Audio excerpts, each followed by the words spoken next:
Welcome back. Maybe you're attending a wedding this weekend. Well, of course, wedding planning has changed drastically over the past year and a half due to the pandemic. And many couples are having to completely change their dreams and really narrow it down to what's most important to them. Well, I recently spoke with Claire Roche all about this and how couples are planning a little differently. Let's take a look.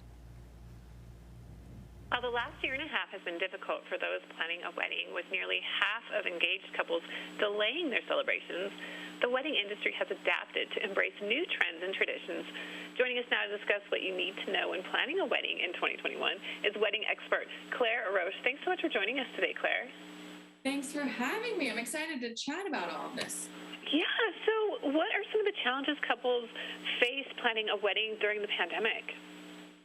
Gosh, so many. I'm sure if anybody that's listening or watching has planned a wedding or has watched somebody plan a wedding, a wedding planning is just a lot of work, no matter what time of year or what's happening in the world. Lots of obstacles, lots of hoops to jump through.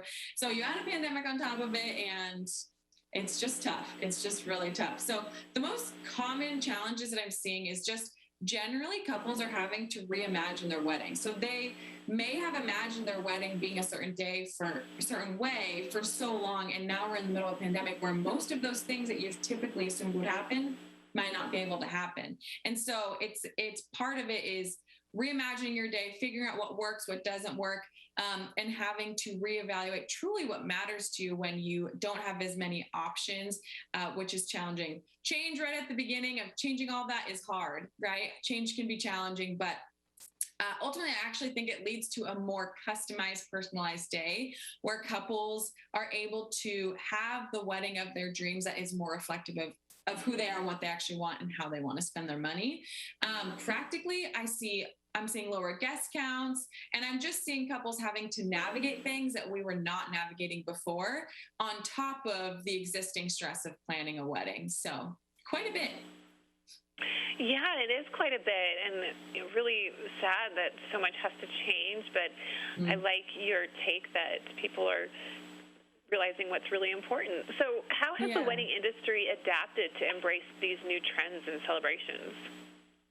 Yeah, there have been quite a bit. There's been quite a bit of adapting happening in the wedding industry, which, as much as couples are struggling with the change and all the things they're having to navigate, wedding vendors are also having to navigate all of those things and figure out how to be professional and expert in this when it's all new to us. And so it's been both challenging, but also I think ultimately really good, the changes that have happened. There's been what I would consider some sort of explosion of creativity because we were put in a position where we weren't able to do what we're used to doing. And so you have to come up with new alternatives. Some of them were great, some of them not so great. And we've stuck with the ones that are great. And ultimately it's allowed us to refine weddings to be more customized and personalized. So I'm seeing like a unique variety of weddings. So backyard weddings, wedding weekends, where it's like Friday to Sunday as opposed to one day, because weddings are notorious for going by remarkably fast and you don't actually get to talk to the people that you've invited as much as you might want to. But something that I'm seeing that is unique, I think, is even with couples doing smaller weddings or perhaps more intimate weddings, you're doing a backyard wedding, so on and so forth. Couples are still spending generally about the same amount of money on their wedding.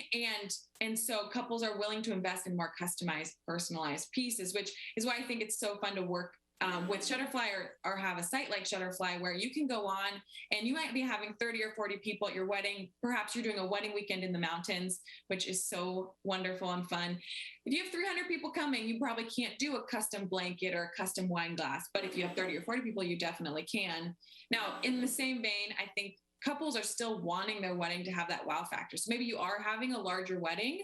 I love that. I think that's so fun. And you can just still do those custom elements like custom napkins or so on and so forth, things like that. So lots of new trends, lots of new creativity. I think it's going to be so fun to watch the wedding industry continue to evolve with all that's happening. And with all of these changes in mind, when you focus on the more traditional things, such as when to send invites and book venues and hire vendors, how has that changed? Yeah, in some ways it really hasn't changed, but in other ways it has, of course. But those, I would say, those foundational common concerns of when you're planning a wedding. Where am I getting married? When am I getting married? Who's going to be my photographer? So on and so forth. Those things haven't changed. And so what I'm seeing with that is I always encourage couples right off the bat. You want to set a budget, figure out a number that you and your partner feel comfortable spending on your wedding, because it is so easy to spend so much money, more than you're wanting to spend on your wedding. And then you're going to want to find a venue. A venue is then going to get you a date. So it's a place and time, of course, where people know that you're getting married. Once you have that, then you can book your vendor. So photographer, videographer, florist, DJ, once you have that specific time and day and place. In terms of invites, that is actually where I've seen some change happen is couples are wanting to send out save the dates and invites earlier, because 2022, we're going to have a record number of weddings. So couples are wanting to make sure their friends and family are aware of when they're getting married, to make sure that they can be there and celebrate together.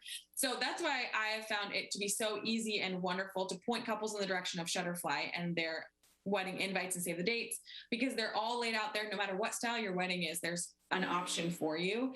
Plug in your information, and then you get those invites and save the dates, and you can send them out at your earliest convenience to make sure people can be there. So save the dates, I think, can be sent out as early as a year before the wedding if you're wanting to make sure people are in the loop, and then invites go out just a couple months before the wedding. So, and where can we get more information about all of this? Yeah, a great place to get information would be shutterfly.com/wedding.